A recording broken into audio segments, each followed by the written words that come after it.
Channel நேயர்களுக்கு வணக்கம். காரடையான் நோன்பு மார்ச் மாதம் 14ஆம் தேதி சனிக்கிழமையன்று மாசி மாதமும் பங்குனி மாதமும் கூடக்கூடிய வேளை, அதாவது மாலை 7:30 மணி முதல் 8:30 மணிக்குள்ள இந்த நோன்பை பெண்கள், சுமங்கலி பெண்கள் இதை எடுத்துக்கொள்ளக்கூடிய ஒரு நேரம்.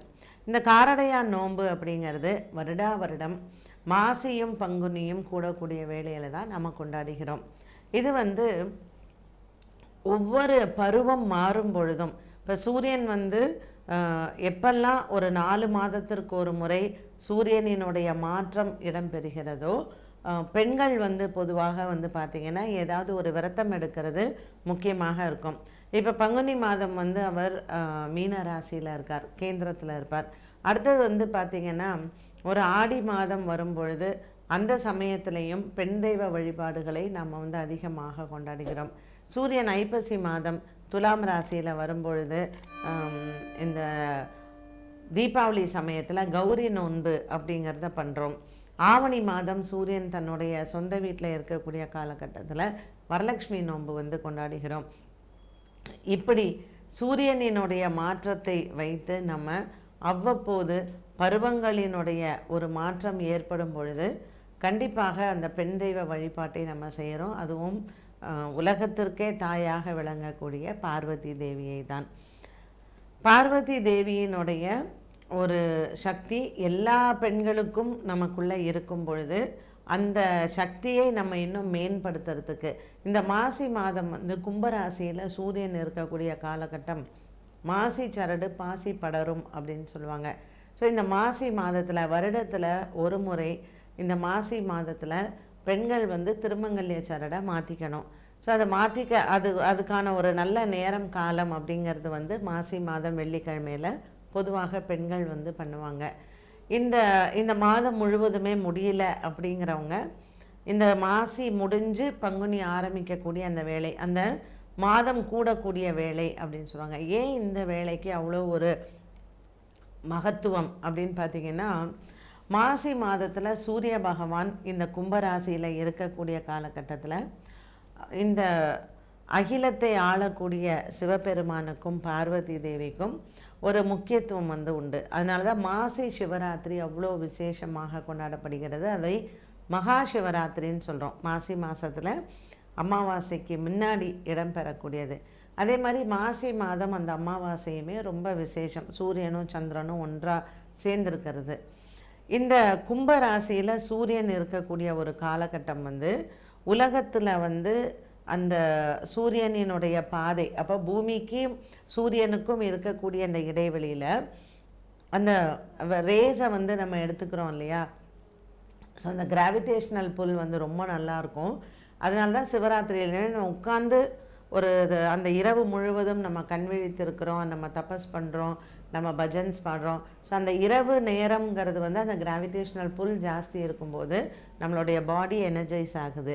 ஸோ தட் பர்டிகுலர் அந்த இரவு அப்படிங்கும் பொழுது அந்த மாதம் முழுவதும் சூரியனுக்கு ஒரு மிகப்பெரிய பலம் கும்பராசியில் இருக்கும் பொழுது. அவர் எப்போ மீனராசிக்கு போகிறாரோ அந்த மாதம் கூடக்கூடிய வேளை இன்னுமே ரொம்ப ஒரு மகத்துவமான ஒரு நேரம். ஸோ பெண்கள் அந்த நேரத்தில் அவங்க சக்தி வழிபாடு செய்யும் பொழுது, சிவன் வழிபாடு செய்யும் பொழுது அவங்களுக்கு ஒரு வருட காலத்திற்கு அந்த எனர்ஜி ரீட்டைன் ஆகும். ஸோ பெண்களுக்கு எது ஒரு பெரிய பலம்னா அவங்களுடைய திருமங்கல்ய சரடு தான். தன்னுடைய கணவனினுடைய ஆயுள் நீடிக்கணும், தனக்கு எப்பொழுதுமே ஒரு மங்களகரமான விஷயம் அந்த குடும்பத்தில் நடைபெறணும் அப்படிங்கிறதுக்காக தான் மஞ்சள் கலந்த அந்த சரடை பெண்கள் எப்பொழுதுமே அவங்க கழுத்தில் போட்டுட்ருக்காங்க. இந்த மஞ்சள் சரடு கழுத்தில் இருக்கும் பொழுது ஒரு நிறைய பாசிட்டிவ் எனர்ஜி அவங்களுக்கு வர்றதோடு மட்டும் இல்லாமல் அவங்க சந்தோஷமாக இருந்தாங்கன்னா குடும்பமும் சந்தோஷமாக இருக்கும். ஸோ இந்த காரடையான் நோம்பில் ஒரு மிகப்பெரிய ஒரு புராண கதை என்ன அப்படின்னு பார்த்திங்கன்னா, மார்ச் மாதம் இந்த வருடம் 14ஆம் தேதி சனிக்கிழமை இரவு 7:30 மணி முதல் 8:30 மணிக்குள்ளே பெண்கள் இந்த நோன்பை கடைபிடிக்கலாம். இதை எப்படி கடைபிடிப்பது? வெற்றிலை, பாக்கு, பழம், நோன்பு சரடு, திருமங்கல்ய சரடு இது எல்லாமே சுவாமிகிட்ட வச்சு இந்த காரடையான் அந்த அடை செய்கிறது. ஸோ இதில் என்னன்னு கேட்டிங்கன்னா, முக்கியமாக அந்த சிகப்பு கலரில் இருக்கக்கூடிய காராமணி. இந்த காராமணியை வந்து வறுத்துட்டு ஒரு 5 நிமிஷம் ஊற வச்சு வேக வச்சு அரிசி மாவு வெல்லம் கலந்த கொழக்கட்டை, அதில் முக்கியமாக இருக்கிறது இந்த காராமணி தான். இதையும் நம்ம வந்து சுவாமிக்கு நைவேத்தியம் பண்ணுறோம். ஸோ இந்த காரடையான் நோம்பில் ஒரு வெண்ணெயை வந்து அந்த சூடான அடையில் வந்து வச்சு தான் நைவேத்தியம் பண்ணுறாங்க. ஸோ பெண்கள் இந்த நோன்பு நோக்கும் பொழுது என்ன சொல்லி அவங்க சுவாமிகிட்ட வேண்டிக்கணும்னா, உருகாத வெண்ணையும் ஓரடையும் நான் வைத்து என் கணவனை ஒரு நாளும் பிரியாதிருக்க வரம் வேண்டும் அப்படிங்கிற அந்த வசனத்தை சொல்லி தான் அந்த சரடை வந்து பெண்கள் வந்து கட்டிக்கிறாங்க. இது கல்யாணமான பெண்கள் வந்து திருமங்கல்ய சரடில் பூ வச்சு கட்டிக்கிறாங்க. கல்யாணம் ஆகாதவங்க அந்த நோன்பு சரடு அப்படின்னு சொல்லக்கூடிய இந்த விரதத்துக்கெல்லாம் கட்டிப்பாங்க இல்லையா, மெல்லிசு சரடு, அந்த சரடை வந்து பெண் குழந்தைங்களும் கட்டிக்கலாம். ஸோ 1 வயது ஆன பெண் குழந்தைகள்லேருந்து அவங்க வந்து திருமணம் ஆகி கணவரோடு வாழறாங்கன்னா 80-90 வயதில் இருக்கிறவங்க கூட இந்த நோன்பை வந்து அவங்க எடுக்கலாம். இதனுக்கு ஒரு அடிப்படையில் ஒரு கதை வந்து உண்டு. சத்யவான் சாவித்திரியினுடைய கதை தான் அது. ஸோ சத்யவான் என்பவர் வந்து ஒரு ராஜா, ஒரு நாட்டை ஆளுகிறார். அவர் வந்து போர் தொடுக்கும் பொழுது தன்னுடைய ராஜ்யத்தை வந்து இழந்துடுறார். ஸோ ஊரை விட்டு காலி பண்ணி அந்த ராஜா வந்துடுறாரு. அவரோட வந்து வயதான தன்னுடைய பெற்றோர்கள், ஸோ அவங்க கண்ணு பார்வை தெரியாதவர்கள், அந்த அப்பா அம்மா ராஜா, அது ரொம்ப கெட்டிக்காரி அந்த சாவித்ரி. ஸோ அவளை மனைவி ரொம்ப விரும்பி கல்யாணம் பண்ணிக்கிறா அந்த இளவரசனை. ஸோ எல்லாருமே நாட்டை விட்டு வெளியில் ஏற்றிடுறாங்க. ஸோ வெளியேறிய சத்யவான் சாவித்திரி வந்து அங்கே பக்கத்தில் இருக்கக்கூடிய ஒரு காட்டுக்குள்ளே அவங்க வாசம் பண்ணுறாங்க. ஸோ அந்த காட்டில் வந்து அவள் என்ன பண்ணுறா, அவள் ஒரு மிகப்பெரிய சிவன் பக்தை. ஒரு மரத்துக்கு கீழே ஒரு சின்னதாக சிவலிங்கத்தை பிடித்து அந்த சிவனுக்கு விடாத பூஜை பண்ணிட்டு வரா. அவள் வந்து சிவனுக்கு பூஜை பண்ணும் பொழுது தன்னுடைய கணவனுக்கு ஆயுள் குறைபாடு என்பதே அவளுக்கு தெரியும். ஸோ ஒரு நாள் அவள் பூஜை பண்ணிகிட்டு இருக்கும் பொழுது நாரத முனிவர் அங்கே வராரு. வரும்பொழுது அவர் சொல்கிறார், இது மாதிரி உன்னுடைய கணவனுக்கு வந்து ஆயுள் குறைபாடோடு இருக்கார். ஸோ நீ அதை வந்து எப்படியாவது அதை ஜெயிக்கணும், ஏன்னா நீ பதிவிரத்தை, நீ உன்னால் முடியும் அப்படின்னு சொல்லி நாரதரும் அவளுக்கு தைரியம் சொல்லிட்டு போகிறாரு. இவன் என்ன பண்ணணும் அப்படின்றத கேட்குறா. நாரதர் வந்து உன்னுடைய கெட்டிக்காரத்தனத்தை நீ வந்து உன்னுடைய கணவனை நீ மீட்டிடலாம் அப்படின்னு சொல்லி இறைவனிடத்தில் நீ இதை பிரார்த்தனை பண்ணிக்கோன்னு சொல்லி இந்த காராமணி, ஏன்னா அவங்க வந்து காட்டில் இருந்ததுனால அங்கு விளைந்தது இந்த காராமணி அப்படிங்கிறது, அது வந்து ஒரு தாவரம் தான்.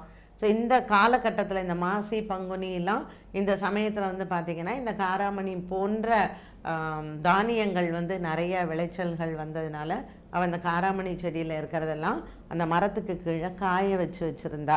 அப்போ அந்த காய்ந்த காராமணியை எடுத்து நீ வந்து வெல்லத்தினாலும் அரிசி மானாலும் குழக்கட்டை பண்ணி சுவாமிக்கு நைவேத்தியம் பண்ணி இந்த மாதிரி நீ பூஜை பண்ணு அப்படின்னு நாரதர் சொன்ன ஒரு அட்வைஸ் படி அவள் பண்ணுறா.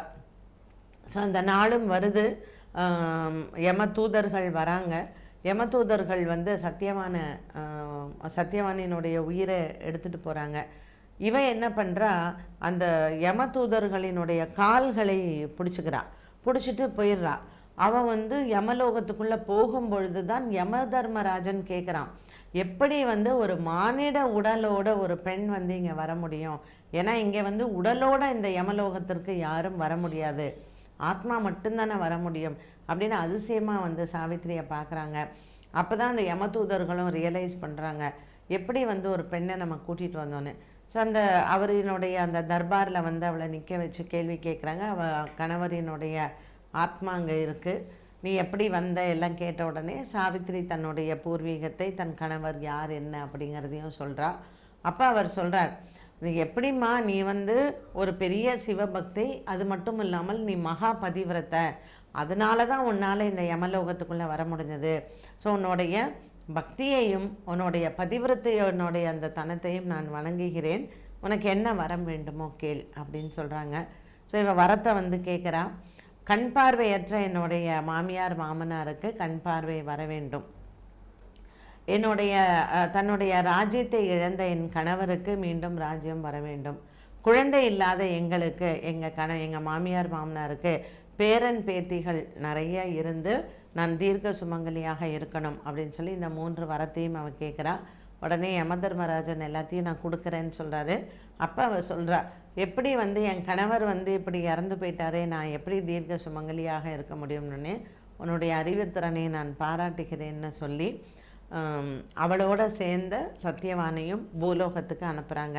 ஸோ பூலோகத்திற்கு அவள் திரும்பி வரும்பொழுது இவ்வளோ நாளாக அவள் அந்த காராமணியை வைத்து அடை செய்து இறைவனை பிரார்த்தனை பண்ணா இல்லையா. ஸோ இந்த மாசியும் பங்குனியும் கூடக்கூடிய அந்த வேளையில் சிவபெருமானுக்கும் பார்வதி தேவிக்கும் இந்த சாவித்திரி வந்து அந்த காராமணியால் செஞ்ச அந்த கொழக்கட்டையை நைவேத்தியம் செய்து இந்த உருகாத வெண்ணெய் அவள் வந்து வேண்டிக்கிறா. நான் வந்து ஏன்னா இந்த இறப்புக்கு முன்னாடியே நாரதர் சொன்னதன் பேரில் அவள் அந்த நைவேத்தியத்தை அவள் பண்ணுறான்.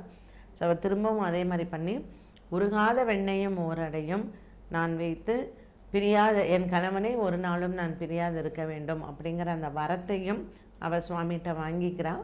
ஸோ அதுக்கப்புறம் சத்தியவானும் சாவித்திரியும் ரொம்ப வருடங்கள் அவங்க வந்து குழந்தைங்களோட ரொம்ப சந்தோஷமாக இருந்ததாக இந்த புராண கதை. ஸோ ஒவ்வொரு பெண்மணியும் இந்த விரதத்தை கடைபிடிக்கும் பொழுது இந்த கதையை சொல்ல வேண்டும் அப்படிங்கிறதும் வழக்கம் உண்டு. இதை தவிர ஒரு 2-3 புராண கதைகளும் இருக்குது. இந்த காரடையான் நோன்புக்கு உங்களால் என்ன முடிஞ்சதோ காரடை பண்ணி தான் நோன்பு எடுக்கணும் அப்படிங்கிறதும் இல்லை. இந்த நோன்பு சரடு திருமங்கல்ய சரடு சுவாமிகிட்ட வச்சு நம்ம வந்து கட்டிக்கலாம். ஒரு சில பெண்களுக்கு ஒரு சில காரணங்களால் அன்னைக்கு அந்த நோன்பு சரடை கட்டிக்க முடியாமல் போகலாம். அப்படி இருக்கிறவங்க அவங்களுக்கு வந்து அந்த வாரத்தில் வரக்கூடிய வெள்ளிக்கிழமை நாள் நல்லா இருந்தது, மரண யோகம்லாம் இல்லை அப்படின்னா அந்த நாள்லேயே அவங்க தாராளமாக அந்த சரடை வந்து கட்டிக்கலாம். ஏன்னா எல்லாருக்குமே அந்த நாளில் கட்டிக்க முடியும் அப்படின்னு சொல்ல முடியாது. ஸோ முடியாதவங்க அந்த சரடை அப்படியே சுவாமிகிட்ட வச்சுட்டு வரக்கூடிய அந்த வெள்ளிக்கிழமையில் அவங்க வந்து தாராளமாக கட்டிக்கலாம். இல்லை ஏதாவது ஒரு முகூர்த்த நாளில் அந்த அப்புறம் வரக்கூடிய முகூர்த்த நாள்லேயும் அவங்க பண்ணலாம். இந்த வருடம் மார்ச் மாதம் 14ஆம் தேதி சனிக்கிழமை இந்த காரடையான் நோன்பு வருகிறது. ஸோ எல்லாருக்கும் ஏன்னா இன்றைக்கி இருக்கக்கூடிய சூழ்நிலைகளில் உலகமே ஒரு பதற்ற நிலையில் தான் இருக்குது. அதில் நம்ம வந்து இந்த மாதிரியான சின்ன சின்ன ஆன்மீக விஷயங்களை நம்ம பின்பற்றும் பொழுது எவ்வளோ ஸ்ரத்தையாக நம்ம பண்ணுறோம், எவ்வளோ நம்பிக்கையோடு பண்ணுறோம் அப்படிங்கும் பொழுது கண்டிப்பாக இதுக்கெல்லாம் பலன் இல்லாமலேயே போகாது. சீக்கிரமே நம்மளுடைய உலக அமைதியாக இருந்து எல்லாரும் உலகத்தில் எங்கெங்கே மக்கள் வாழறாங்களோ அவங்க எல்லாருக்குமே ஒரு மானசீகமாக ஒரு சந்தோஷங்கள் சீக்கிரமே வர வேண்டும் அப்படின்னு இந்த காரடையான் நோன்பு எல்லாருக்கும் நன்மையை தரணும் அப்படின்னு நம்ம பிரார்த்தனை பண்ணிக்கலாம். மீண்டும் உங்களை அடுத்த பதிவில் சந்திக்கும் வரை நன்றி, வணக்கம்.